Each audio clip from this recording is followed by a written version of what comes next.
Hello, good morning, good afternoon, and good evening to you all. My name is Manuel, welcoming you back to Anointed Tesi channel. Today we'll be bringing you some news updates about the 22.7 billion US dollars loan approval and its suspension over the Southeast protest. But before we get right into that, please make sure to click on the subscribe button if this is your first time of listening to our news. And also remember to ring on the notification bell so it will be easier for us to send you new news updates each time we make one. Thank you and enjoy the rest of the news. The news headline: 22.7 billion US dollars loan approval suspended over the Southeast protests. The Speaker, Femi Gbaja, has said the protest by National Assembly members from the Southeast geographical zone led to the suspension of work on the 22.79 billion US dollars external borrowing request by the President, Major General Muhammadu Buhari. Gbaja said the House of Representatives was already in talk with the federal government on how the zone would be accommodated in the execution of projects with the loan. The Speaker said this in Abuja on Wednesday when he hosted leaders of the South-South and Southeast Faith Forum. The House had on March 11 suspended consideration of the 22.79 billion US dollars loan request indefinitely. It had scheduled consideration of the report by the Committee on AIDS, Loan and Debt Management on the 2016 to 2018 Federal Government External Borrowing Ruling Plan, but Gbaja asked that the consideration be stood down without giving a new date. On March 13th, members of the Southeast Caucus in the National Assembly, led by the Senate Minority Leader Enyinnaya Abaribe, met separately with the President of the Senate, Ahmed Lawan, and the Speaker behind closed doors. Responding to the call by the leader of the Faith Forum that the federal government should jettison the idea of taking the loan at this critical time, the Speaker said the issue was debatable, adding that the government should be given the benefit of the doubt. Gbaja disclosed that the confirmation process was discontinued due to the protest that the Southeast would not benefit from the loan. The Speaker said he spoke with Minister of Finance, Budget and National Planning, Zainab Ahmed, and the Director General of the Budget Office of the Federation, Ben Akabweze, to find a solution to the impasse. He said there have been a lot of agitation about Southeast not benefiting from the loan. It is one of the reasons we haven't considered the loan in the House. I've discussed with the Financial Minister and the DG Budget. It is a matter that we are looking into seriously. I'm hoping that there will be some kind of amicable resolution so that everybody will be carried along. Equity suggests that all zones must be carried along. With the quality of members that you have and the generality of the House, we will work towards a fair resolution of the issue so that it leads to something that will bring us together and unite us as a country.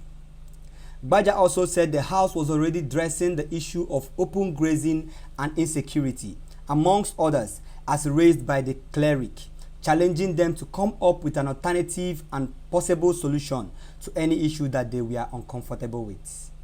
The Speaker also urged religious leaders to always pray for Nigeria leaders because they need prayers all the time in order to succeed. He appealed with the clerics to avail Nigerian leaders with their wisdom and knowledge, especially in the area of politics and governance. Earlier, leaders of the delegation, Bishop Sunday Onoha, said the visit was to discuss issues concerning with the Speaker, saying, while they applaud the federal government's food security agenda, farmland across the country were still unsafe. The leaders also urged the government to urgently address the situation and avert impending hunger in most communities that depends on staple food like cassava and rice. The religious leaders said the issue of open grazing must stop, adding that it generated insecurity and people were no longer safe in their farmland. Although the Senate already approved the President's request, the House stepped down the matter when it was called up for debate. Both chambers of the National Assembly have agreed for the loan to take effect.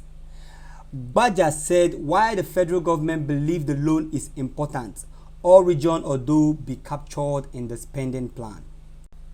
If the government believes that there is need for the loan, I think we should support that because they know that they are the one who sees what we need and they know how to meet with it. He also said, what I think for me is more important is the equity of the law and whether or not we are able to distribute these things fairly considering the very nature of the structure of our country. I know that there have been a lot of agitation about the Southeast not benefiting from the loan.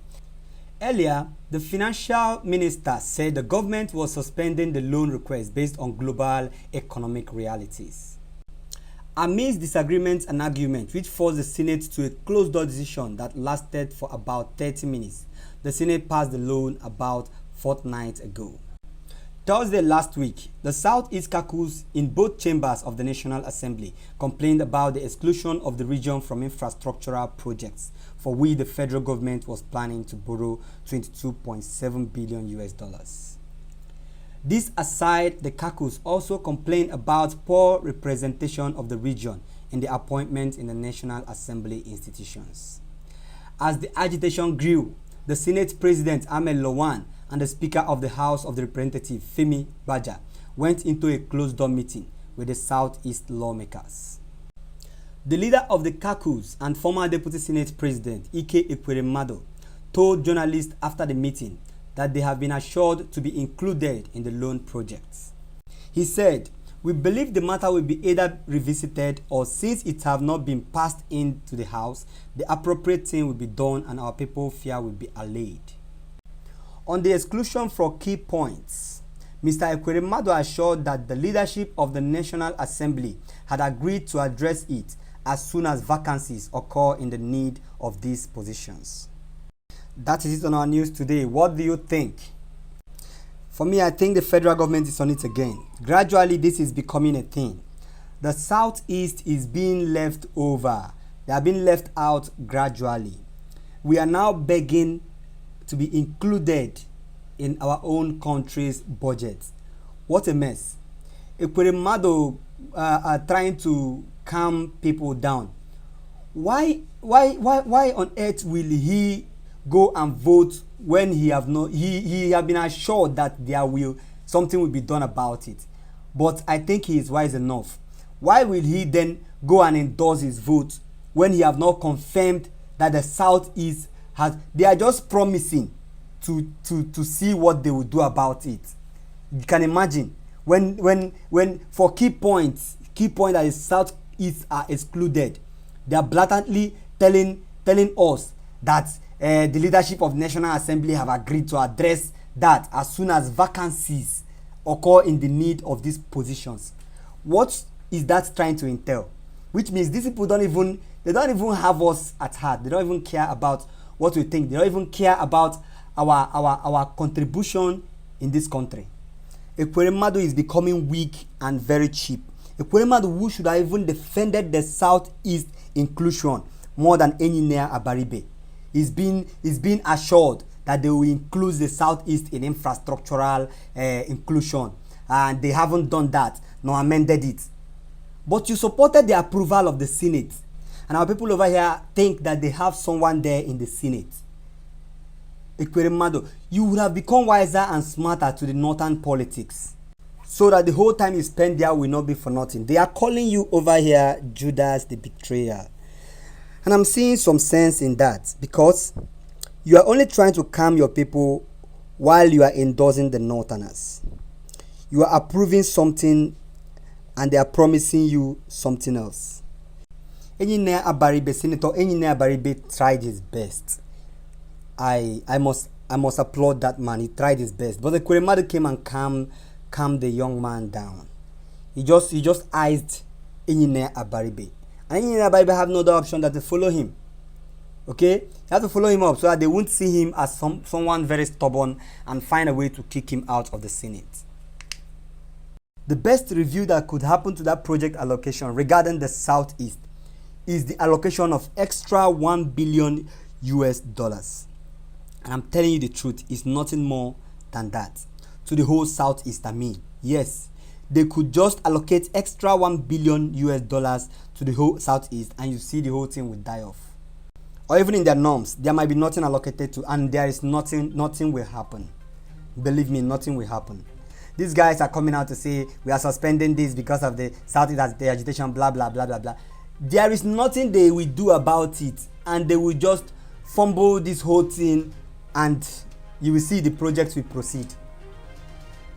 Nothing will happen because they have gotten enough votes to carry this on. They are only seeing to the Southeast based on agitation, and agitation can be a pity.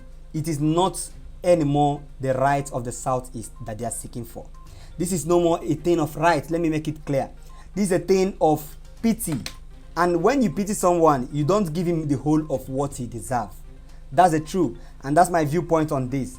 Drop your view in the comment section below. Remember to like, also remember to share. Once again, this is Manuel signing off from Anointed Tesi channel. Enjoy the rest of your day.